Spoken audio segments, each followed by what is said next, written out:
રાજ્ય સરકારના કમિશનર યુવક સેવા અને સાંસ્કૃતિક પ્રવૃત્તિઓ ગાંધીનગર આયોજિત અને પંડિત દીનદયાળ ઉપાધ્યાય પર્વતારોહણ તાલીમ કેન્દ્ર જૂનાગઢ સંચાલિત સરકારી એડવેન્ચર કોર્સ તારીખ 10/5/2024 થી 16/5/2024 તથા બેઝિક કોર્સ તારીખ 7/5/2024 થી 16/5/2024 દરમિયાન જૂનાગઢમાં યોજાયો હતો, જેમાં કુલ 110 જેટલા ભાઈઓ અને બહેનોએ પર્વતારોહણની તાલીમ લીધી હતી। આજે સમાપન કાર્યક્રમના અધ્યક્ષ જિલ્લા યુવા વિકાસ અધિકારી એનડી વાળા, assistant manager Khyati Doshi, Savani Heritage Conversation Private Limited ઉપરકોટના આસિસ્ટન્ટ મેનેજર રોહિત શુક્લા, સ્વામી વિવેકાનંદ પર્વતારોહણ તાલીમ સંસ્થાના પૂર્વ પ્રિન્સિપાલ કેપી રાજપૂત, પર્વતારોહણ તાલીમ કેન્દ્રના ઇન્સ્ટ્રક્ચર ઇન્ચાર્જ ઉપેન્દ્રસિંહ રાઠોડ હસ્તે પ્રમાણપત્ર એનાયત કરી તાલીમાર્થીઓને પ્રોત્સાહિત કર્યા હતા।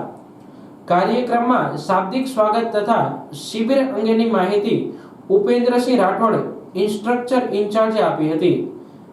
એડવેન્ચર કોર્સના શિબિરાર્થીઓએ સાંસ્કૃતિક કૃતિ રજૂ કરી હતી। માનદ ઇન્સ્ટ્રક્ટર રવિ પરમાર દ્વારા એડવેન્ચર કોર્સના શિબિરાર્થીઓને અભ્યાસ માટેની સ્ટેશનરી વિનામૂલ્યે આપી હતી।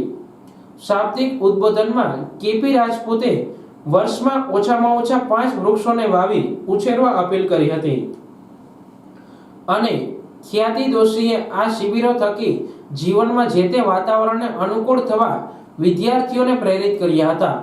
કાર્યક્રમના અધ્યક્ષ એનડી વાળાએ કેમ્પના બાળકોને પ્રોત્સાહન આપતા જણાવ્યું કે આવી પ્રવૃત્તિ કરવાથી સાહસિકતા અને નેતૃત્વના ગુણોનો વિકાસ થાય છે તથા આવી સાહસિક પ્રવૃત્તિ કરવાથી માનસિક મનોબળ મજબૂત થાય છે અને રમતગમત, સાંસ્કૃતિક, લલિત કલા ક્ષેત્રે પણ જોડાવા અનુરોધ કર્યો હતો।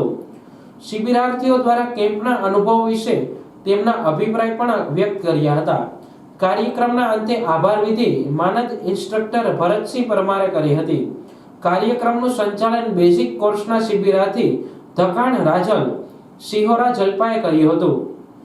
આ એડવેન્ચર કોર્સમાં ભરતસિંહ પરમાર, ઠુંબર ચંદુભાઈ પરમાર, દશરથ પરેશ રાઠોડ પાટણ, દવે જીયા મોઢેરા, મનકુમાર પરમાર, રવિકુમાર બરવાડા બાંભણિયા, ધનરાજ દેલવાડા, મારવાડિયા રિંકુ તથા અંબર વિષ્ણુ મ્યાત્રા, પ્રિયા વાડાસડા, રાવલ માર્ગી, દવે નેન્સીએ બેઝિક કોર્સમાં માનદ ઇન્સ્ટ્રક્ટર તરીકે સેવા આપી હતી।